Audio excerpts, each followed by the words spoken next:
رزق بڑھانے کا وظیفہ بتاتا ہوں، تجربہ نہ کرنا، یقین سے کرنا، چونکہ تجربہ ہوگا میری بات جی مولوی طاہر جمیل گل کی تھی آئی کر کے وینے آئے، ٹھیک ہے کرو، تجربہ کرو۔ میرے نبی کی بات کا تجربہ نہیں ہوتا، یقین سے ہوتا ہے۔ میرے نبی کی بارگاہ میں ایک شخص آ کے عرض کرتا ہے، یا رسول اللہ تنگی بڑی ہے، کوئی نسخہ دس دو، اريد ان يوسع علی رزقی، تنگی بڑی ہے کوئی نسخہ دس دو، میں قربان جاؤں۔ میرے نبی کبھی بڑے بڑے وظیفے نہیں بتاتے تھے جیسے آج کل کے پیر بتاتے ہیں نا، بڑے بڑے ہزاراں اتنی دفعہ پڑھو ہے بیٹھے، اتنے ہزار ہے اتنے ہزار ہے۔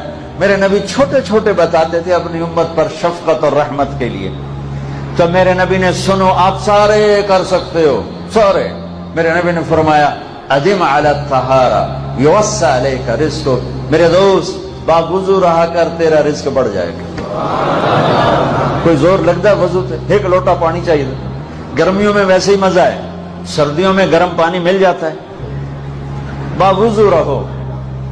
جس دن میں نے یہ حدیث پڑھی تھی، آج کوئی 30-35 سال ہو گئے، اس سے لے کر آج تک اللہ نے مجھے وضو پہ ڈال دی۔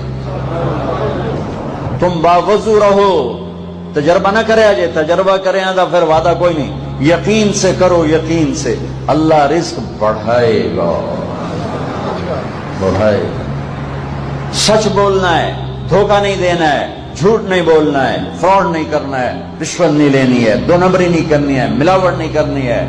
کسی سے لڑے ہوئے صلح کر لو، ماں باپ ناراض ہیں پاؤں پکڑ کے پاؤں چوم کے معافی مانگ لو، بیوی سے لڑائی ہے اللہ کے واسطے صلح کرو۔ میاں بیوی کی لڑائی کی صلح اللہ کو اتنی پسند ہے، جب میاں بیوی لڑ کے صلح کرتے ہیں تو اللہ ان کے پچھلے سارے گناہ معاف کر دیتا ہے۔